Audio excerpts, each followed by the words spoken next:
김정은 북한 국무위원장의 서울 답방을 두고 두 흐름이 맞서고 있다. 백두칭송과 백두청산이다. 백두칭송이라는 말을 처음 듣고는 백두혈통을 칭송하자는 건가 했다. 백두혈통은 김일성, 김정일, 김정은으로 이어지는 가계를 일컫는다.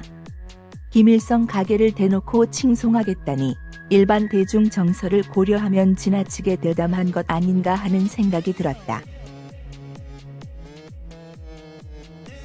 한편으로는 김수영 시인이 1960년에 쓴 김일성 만세라는 시가 떠올랐다. 김일성 만세 / 한국의 언론 자유의 출발은 이것을 / 인정하는 데 있는데 라는 구절로 시작한다. 58년 전 시인이 꿈꾼 언론 자유 마당이 드디어 서울에서 펼쳐지는 건가 하는 생각도 들었다. 그런데 13개 단체가 결성했다는 백두칭송위원회 쪽의 설명은 좀 달랐다. 칭송 대상은 백두혈통이 아니라 문 대통령과 김정은 위원장의 백두산 결례라고 한다. 듣고 보니 있을 수 있는 설명 같다. 다만 오해를 부를 수 있는 생경한 용어를 왜 굳이 택했나 싶긴 하다. 백두청산 주장은 이런 이해와 대척점에 있다.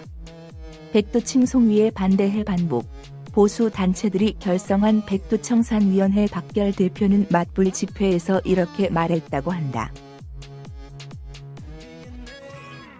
대한민국 한복판에서 적수령의 이름을 말하는 게 아무렇지 않은 나라가 됐구나. 국가보안법은 존재하지 않는 나라가 됐구나라는 생각이 들었다. 백두칭송을 반국가 단체인 북한 지도자 찬양 행위로 본 것이다.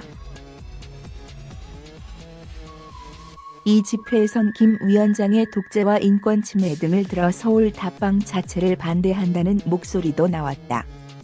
어느 하나만이 정답일 수는 없는 사안이다. 공과에 대한 평가를 떠나 김정은 만세를 외칠 자유가 보장되어야 한다는 원칙에 공감한다. 동시에 만세를 부를 자유만큼 청산을 외칠 자유 또한 인정돼야 한다. 두 주장 다 일정한 정당성을 갖는다. 결국 김 위원장이 서울에 오면 두 목소리가 다 울려 퍼질 것이다. 받아들여야 한다. 다만 그렇다면 나는 어떤 태도를 가질 것인가는 또 다른 문제다. 생각해봤다. 잠정적 결론은 이렇다. 나라면 서울에 온 김 위원장을 너무 뜨겁지도 너무 차갑지도 않게 맞고 싶다. 따뜻한 환영인데 몇 가지를 고려한 절충이다. 먼저 부정적 요인들이다. 김 위원장은 세대 세습의 굴레를 쓰고 있다. 북한 노동당 결정 절차를 밟았다고 하지만 20대의 사실상의 전제 군주 지위에 올랐다. 체제 구축 걸림돌을 다수 처단했다. 고모부 장성택과 이복형 김정남도 피해가지 못했다. 탈북자 처벌도 강화했다. 긍정적으로 볼 점도 있다. 선대의 전쟁 및 도발 책임에선 상대적으로 자유롭다. 내부적으로 경제개혁 조처를 취했다. 북한 주민들이 먹고 사는 문제는 꽤 나아졌다. 핵을 대외 관계 개선 경제와 바꿀 수 있다는 뜻을 거듭 확인했다. 핵실험장 폐쇄 같은 선제 조처도 했다.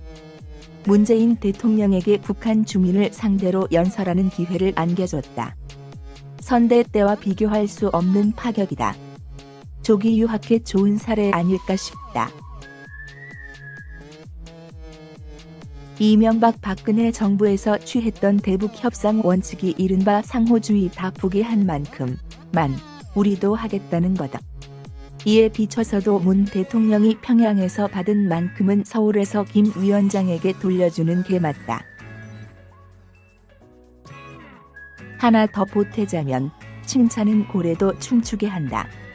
문정인 대통령 통일외교안보 특보는 최근 한겨레 부산 국제심포지엄에서 좋은 행동엔 적절한 보상을 하라는 행동심리학자 스키너의 권고를 상기하자고 제안했다. 김 위원장을 비핵화와 평화 쪽으로 한 발 더 끌어오기 위해 지금 필요한 건 따뜻한 격려일 것 같다. 별표 쌓인 한겨레 신문에 게재된 칼럼입니다.